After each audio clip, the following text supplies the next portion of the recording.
बच्चों, इस वीडियो में हम लोग न्यूमेरिकल्स बनाने का बहुत ही इजी मेथड डिस्कस कर रहे हैं। तो सबसे पहले हम लोग कैपेसिटर का इम्पोर्टेंट स्टार्ट करते हैं। फार्मूला आप लोग जानते हो, एकदम आसान से शुरू करोगे हर कोई। तो पहला हम लोग सीरीज का बता रहे हैं, सीरीज। तो ये these three capacitors all are connected in series। तीनों 3 माइक्रोफराड का है। ये ए बी कंडक्टर में 3 सीरीज में कैपेसिटर्स कनेक्टेड है। सीरीज का फॉर्मूला आप लोग को बताए हैं, 1/C1, 1/C2, 1/C3। क्या हो गया? 1/3, 1/3, 1/3। So this is 3/3। कट गया, 1 माइक्रोफराड हो गया। So C S is equal to 1 microfarad. ये सर्किट को, ये जो कंडक्टर है, इसको हम इस तरह से भी रख सकते हैं। ये ए बी है, ये C1, C2, C3, 3, 3, 3 ये भी है। ये दोनों सेम क्वेश्चन है।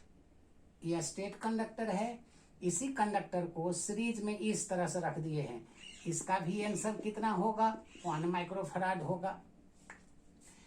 ये और ये एक कंडक्टर है जिसमें 3 कैपेसिटर्स है। तीनों कैपेसिटर को सीरीज में रख दिए। ये सीरीज कॉम्बिनेशन है, क्योंकि एक सीधा तार था, उसी तार को हम इस तरह से अरेंज कर दिए हैं। यदि चार्ज Q दोगे तो Q फ्लो सब में होगा, उसी तरह से इसमें भी Q दोगे तो सब में Q होगा। तो 2 आइडेंटिफिकेशन है सीरीज का। अब हम लोग पार्ट 1 में सेम मेथड से इसके आगे का न्यूमेरिकल्स सोल्व करते हैं। जैसा कि अभी देखे, दूसरा सेम न्यूमेरिकल्स है। एक कैपेसिटर से ये लिए, सीरीज में है, ये ए और बी है।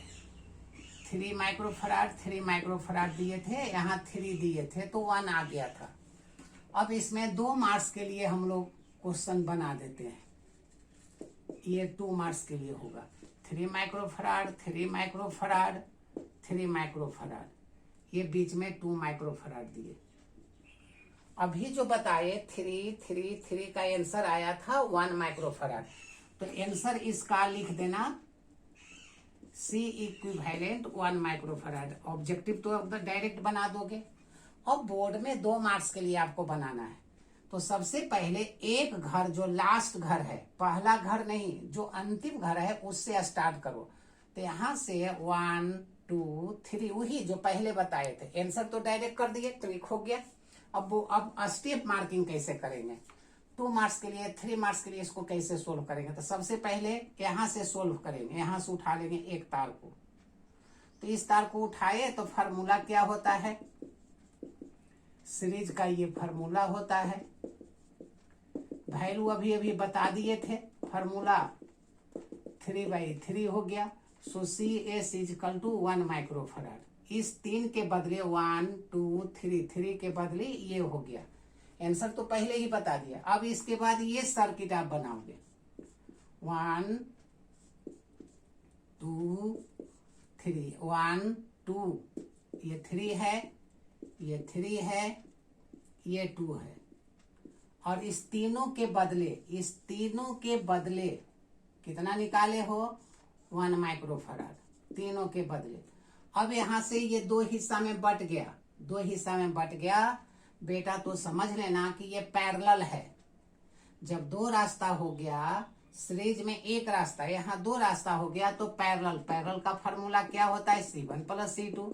तो यहाँ हो गया 2, यहाँ हो गया 1, ये 3 माइक्रोफराड हो गया।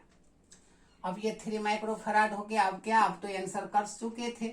अब तुम्हारा बच गया 1, ये मान लेते ये ए है और ये बी है, तो ये बच गया 3 माइक्रोफराड।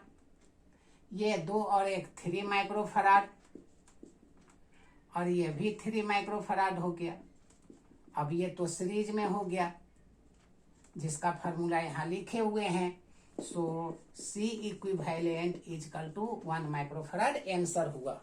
तो कितना इजी से आप सोल्व कर सकते हो।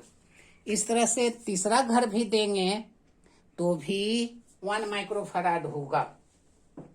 इन्फिनिटी भी देंगे तो 1 माइक्रोफराड होगा। मतलब क्या हुआ कि एक घर के आपको सोल्व कर लेना है, जो आंसर होगा वही सभी का आंसर होगा। जैसे प्रैक्टिस करने के लिए एक फिर आपको देते हैं, एक घर,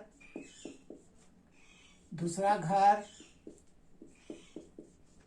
तीसरा घर, 3 घर दे दिए। अब ये सब 3 माइक्रोफराड है, 3 3 3 सब 3 माइक्रोफराड है, सिर्फ बीच में अलग है 3 माइक्रोफराड, 3 माइक्रोफराड। ये ए है, ये बी है, 3 मार्क्स के लिए बनाओ। ये 2 माइक्रोफराड है, बीच में 2 माइक्रोफराड है, बाकी सब किनारे में 3 है। आंसर बता दिए हैं, जो एक घर का होगा वही सभी घर का होगा। तो एक घर का क्या आंसर, डायरेक्ट आंसर करना रहेगा। क्या आंसर कर देना, 1 माइक्रोफराड जो पहले बताए थे। तो ऑब्जेक्टिव तो हो गया। अब आपको लॉन्ग टाइप में बनाना है, 3 मार्क्स के लिए बनाना है, तो स्टेप मार्किंग। तो सबसे पहले क्या रूल बताए थे, सबसे पहले ट्रिक बताए थे, अंतिम घर वाला सोल्व करोगे। तो ये अंतिम घर यहाँ हुआ, ये तीनों सीरीज में हुआ। तो आंसर देख लो, क्या कर देंगे, 1/CS 1 2 3 फार्मूला लिख दिए हैं, पहले ही स्टेप छोड़ दिए। 3/3 हो गया 1 microfarad. So CS is equal to 1 microfarad, तीनों के बदले हो गया। अब मेरा घर क्या बच गया, अब बच गया ये बच गया। इस तीनों के बदले 1 माइक्रोफराड हो गया, बीच में 2 माइक्रोफराड है। अब ये तीनों के बदले, इस तीनों के बदले क्या कर दिए, जो अभी अभी बताए थे 1 माइक्रोफराड कर दिए। बताओ, ये 2 है, ये 1 है। CP इजकल टू 2 + 1 3 माइक्रोफराड हो गया। अब ये 3 हो गया। अब तुम्हारे पास क्या बचा, ये 3 है, ये 3 है, और इस दोनों के बदले 3 हो गया। बताओ, इस घर के बदले क्या हो जाएगा, यही फार्मूला 1/CS इजकल टू 3 3, और इस दोनों के बदले तो 3/3, फिर 1 आ गया। So CS is equal to 1 microfarad, CS 1 microfarad हुआ, निकल गया।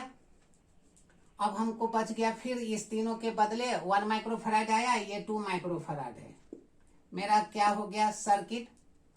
सर्किट क्या हो गया, सर्किट जैसे जैसे 1 मार्क के लिए बनाए, अब लॉन्ग टाइप के लिए आप बना रहे हो तो स्टेप मार्किंग करेंगे। तो यहाँ हो गया A, ये 3, ये हो गया B, ये भी 3, ये दोनों ज्यों का त्यों 3 3 था, ये 3 3 था, ये हो गया 3 और 3। बताओ, इस तीनों के बदले 1, और ये 2 1 3 निकाले 1, और ये 2 है, तो 2 + 1 तो फिर 3 ही हो गया। मतलब तुम्हारा बच गया फिर ये 3 माइक्रोफराड। अब क्या था, आंसर क्या हो गया, C इक्विवेलेंट, तीनों के बदले अभी निकाले थे 1/C1 1/C2 1/C3, तो आया था 1 माइक्रोफराड। डायरेक्ट आंसर निकाल दो। मान लो कि इसमें हम एक बैटरी जोड़ दिए 12 वोल्ट का, तो चार्ज कितना फ्लो होगा, फाइंड द चार्ज। कोई पूछ दे फाइंड द चार्ज, तो चार्ज का फार्मूला बताए है ना, Q इजकल टू CV। तो C इक्विवेलेंट 1 था और V 12 था, तो 12 माइक्रोकुलम। माइक्रोकुलम, माइक्रो का मतलब ऐसे भी लिख सकते हो 10 - 6 कुलम। आंसर हो गया। तो बड़ा इजी मेथड से आप लोग इस तरह का न्यूमेरिकल्स सोल्व कर सकते हो। मान लो कि यही सर्किट में इनफिनाइट हो जाता, 3 मार्क्स में पूछता, find the equivalent, find the equivalent capacitance of given circuit, of infinite circuit. ये सर्किट हो गया 1, ये सर्किट बना रहे हैं।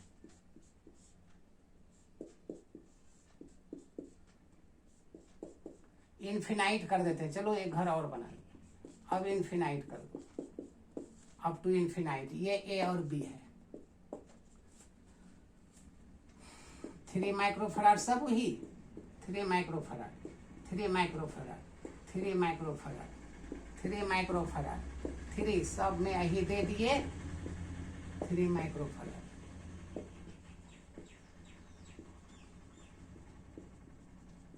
Up to infinite. पहले ऑब्जेक्टिव क्या होगा तो बता चुके हैं कि सी इक्विवेलेंट क्या होगा, जो एक घर का होगा वही सब का होगा, जो पहला बताए थे 1 माइक्रोफराड आंसर। लेकिन 3 मार्क्स में सिर्फ आंसर तो नहीं लिखना है, तो 3 मार्क्स के लिए क्या करोगे, तो 3 मार्क्स में सबके बदले आंसर करेंगे तो लेट कर लेंगे। 3 मार्क्स के लिए ऐसे अलजेब्रा थोड़ा सोल्व करेंगे। लेट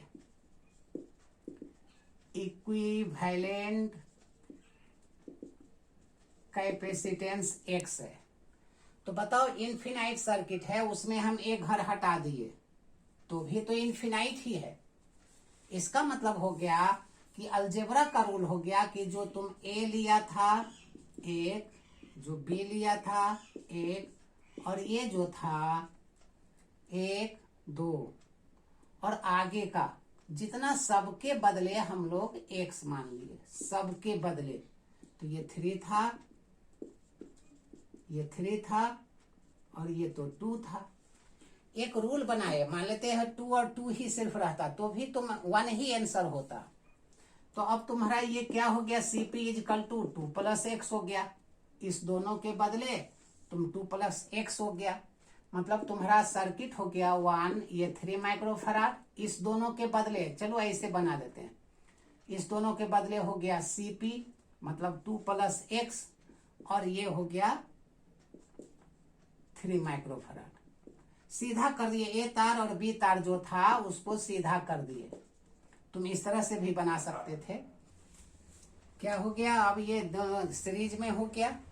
सीरीज का फॉर्मूला अभी अभी लिखे थे 1/C1 1/C2, तो C2 के जगह पर CP है, CP का वैल्यू 2 + X है प्लस 1/3।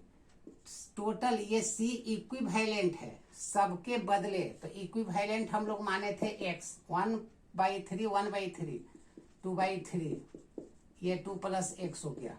अब तो आपको अलजेब्रा सोल्व करना है, जो आएगा तो आंसर होगा। आंसर तो बता चुके हैं कि ऑब्जेक्टिव में तो डायरेक्ट बना दोगे, तो अलजेब्रा सोल्व कर लो। 2/3 ये अलजेब्रा हो गया, ये हो गया 2 + X, ये -X 2/3, X कट गया, X कट गया, ये 2/X 2 + X, ये 2/3, क्रॉस मल्टीप्लीकेशन कर दो, 2 भी कट गया, ये हो गया 3, क्रॉस मल्टीप्लीकेशन इधर हो गया 2X + X², क्रॉस मल्टीप्लीकेशन कर दिए, 3 1 जा 3 और इसे इधर क्रॉस कर दिए, तो 3 = 2X X × X X²। अब क्वाड्रेटिक इक्वेशन अपना सोल्व कर देना, जो आएगा सो आंसर होगा। और X² 2X और इस 3 को इधर लेके चले गए, so this = X² + 3X - X -3, resolve कर दिए, 3X में से X गया, 2X बचेगा। अलजेब्रा सोल्व कर रहे हैं, X + 3 = 0, सो X + 3 X - 1 = 0, ये इनवैलिड हो गया, माइनस होगा नहीं, सो X - 1 = 0, सो X = 1 माइक्रोफराड, क्योंकि माइनस में कैपेसिटर होगा नहीं, ये कैंसिल हो गया, इनवैलिड हो गया। ये आंसर आप निकालिए। अब हम लोग फिर दूसरे मेथड का डिस्कस करेंगे इसका दूसरे वीडियो में।